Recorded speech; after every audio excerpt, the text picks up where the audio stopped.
Hey, you guys, good morning, good afternoon, good evening, and good night, depending on what time you are watching this live.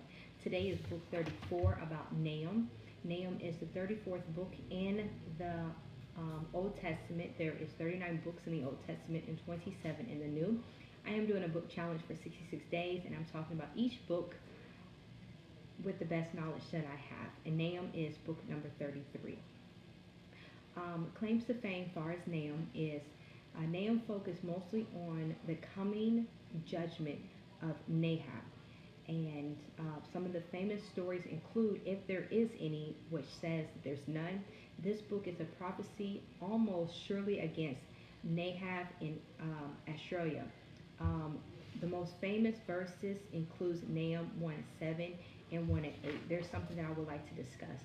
As I was listening to the Word of God about what Nahum is about, and just past judgments before we get into Habakkuk, when you read Second Kings and you just listen to everything, two things stuck out a lot to me, and that was Nahum 3:1.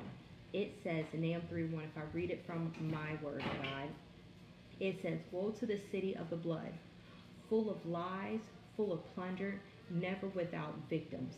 And if you read it in their translation, it says, "Woe to the city built on innocent blood." And as I heard that, I immediately stopped. And I started to think about all the people that come before me and how they had to endure and what it is that they had to go through, and how then there was so much injustice about innocent people being sacrificed. And I just started to think, like, wow, that sounds like my people. And then as I continue to read from chapters 1 to chapter 2 and chapter 3, then I hear by them using violence to oppress human suffering in history. Aren't they doing that now? Aren't they using violence? Aren't they using their platform that God gave them to oppress us, to suffer some of those? And aren't we making history right now? In 20 years, and 30 years, and 40 years, they will talk about this Corona 19 or COVID 19 for years to come. In the next 50 years, they'll be like, tell us what happened. It just makes me really think, like, either the Bible is real, which that's what I believe, or they're using the Bible and doing exactly what the Word says, and which I don't believe in too many coincidences.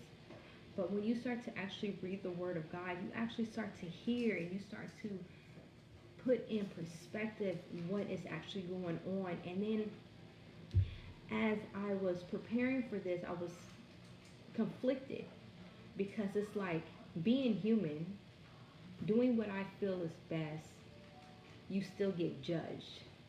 People still hold your past against you. People still believe that they know you, which they don't.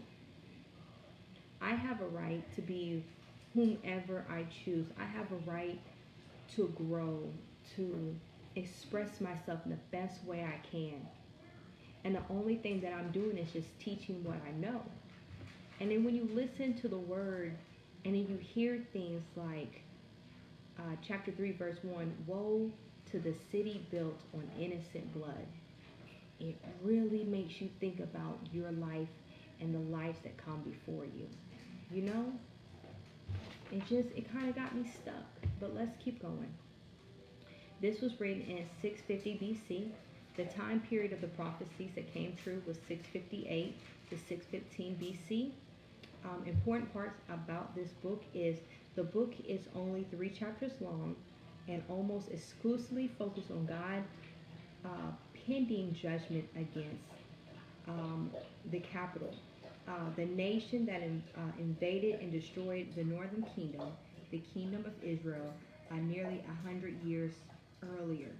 The name may be familiar by the city of Joab, the preacher around 780 BC, after he was swallowed by the great fish. This is a city that repented at the time, but this was more than 200 years later. They were all up to their bad, trickly ways of adultery, violence, invading the north kingdom and tormenting the south kingdom of Juhad. Many God's people prophesies have come to see strange things. Was very strong at the time with the prophecies, and almost 40 years of being prophesied about the destruction. The army took place with the Jews, and they were sent to exile. But it looks like they was very victorious at the time at the um, invasion.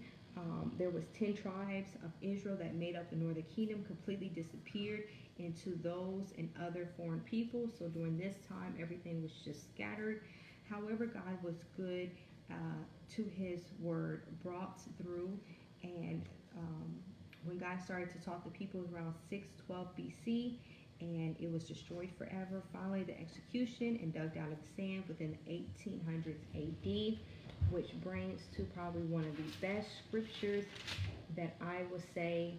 It would be chapter 1, verse 7. It reads, "The Lord is good, a refuge in times of trouble. He cares for those who trust in him." And I think that's what we all need to do. Let me read that again. The Lord is good and refuge in times of trouble, and he cares for those who trust in him. You guys have a wonderful night, wonderful morning, a wonderful evening, a wonderful afternoon, depending on what time that you're watching this. Other than that, I will talk to you guys tomorrow about Habakkuk, and that is book number 35 in my 66 book challenge. And it's been an honor to talk to you guys, and I'll talk to you tomorrow. Bye.